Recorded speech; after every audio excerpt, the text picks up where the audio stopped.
Welcome to VC storyteller channel. Gokul की धरती पर एक ऐसा समय आया जब अधर्म और अत्याचार ने अपने पांव फैला लिए थे।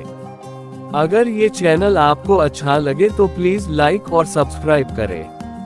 कंस, जो कि मथुरा का तानाशाह और देवकी का भाई था, अपनी सत्ता बनाए रखने के लिए किसी भी हद तक जा सकता था। उसे भविष्यवाणी हो चुकी थी कि देवकी का 8वां पुत्र उसे मार डालेगा। इस डर से उसने हर बच्चे को जन्म के तुरंत बाद मारने की योजना बना रखी थी। ऐसे समय में देवकी और वसुदेव के घर में एक दिव्य संयोग हुआ। देवकी गर्भवती थी और पूरा घर भय और अनिश्चितता से भरा हुआ था। परंतु इस कठिन समय में भी भगवान की इच्छा अलग थी। उन्होंने उन हालातों में भी अपने भक्तों की रक्षा करने का मार्ग निकाला और इसी मार्ग में जन्म हुआ बलराम का। वीडियो अच्छी लगे तो प्लीज लाइक और सब्सक्राइब करें। बलराम, जिन्हें बाद में महाभारत और कृष्ण की कथाओं में एक अद्वितीय शक्ति और बुद्धि का प्रतीक माना गया, इस दुनिया में आते ही अपने अद्भुत रूप और दिव्यता का संकेत दे रहे थे।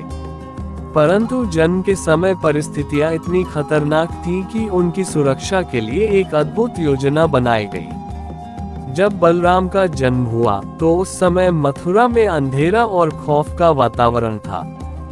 देवकी और वसुदेव इस बात से बेहद चिंतित थे कि कंस उनकी संतान को जान से मार सकता है।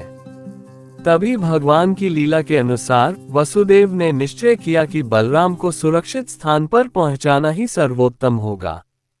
उन्होंने अपने विश्वास और साहस के साथ एक कठिन और साहसिक निर्णय लिया। वसुदेव ने रात के अंधेरे में अपने नवजात शिशु को गोदी में लिया और चुपचाप जेल से बाहर निकलने का रास्ता पकड़ लिया।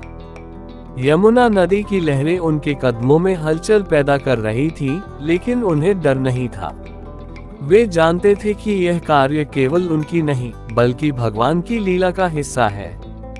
उन्होंने बलराम को लेकर यमुना पार की और गोकुल में नंद और यशोदा के घर पहुंचे। गोकुल के इस पवित्र घर में नवजात बलराम को रखा गया और उनका पालन पोषण हुआ। वीडियो अच्छी लगे तो प्लीज लाइक और कमेंट करें। वहीं दूसरी ओर कंस को ये झूठा विश्वास दिलाया गया कि देवकी का बच्चा मृत्यु को प्राप्त हो गया। इस तरह भगवान की अद्भुत लीला ने बलराम को न केवल जीवन दान दिया, बल्कि उन्हें भविष्य के महान कार्यों के लिए तैयार भी किया। बलराम का बचपन गोकुल में सुरक्षित वातावरण में बीता और इसी दौरान उनके भीतर अद्भुत बल, बुद्धि और न्यायप्रियता का विकास हुआ।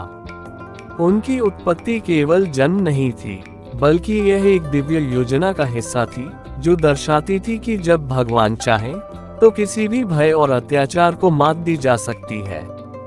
इस कहानी में हमें ये संदेश मिलता है कि कठिन समय में भी विश्वास और साहस से कोई भी कार्य संभव है। बलराम का जन्म और उनका सुरक्षित बचपन यही सिखाता है कि भगवान अपने भक्तों की रक्षा के लिए किसी भी परिस्थिति में मार्ग निकालते हैं।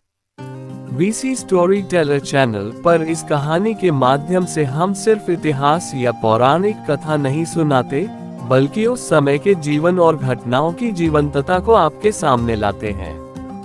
बलराम का जन्म और उद्धार हमें प्रेरणा देता है कि कठिनाई चाहे जैसी भी हो, अगर सच्चाई और धर्म की रक्षा करनी हो तो भगवान हमेशा अपने भक्तों के साथ होते हैं।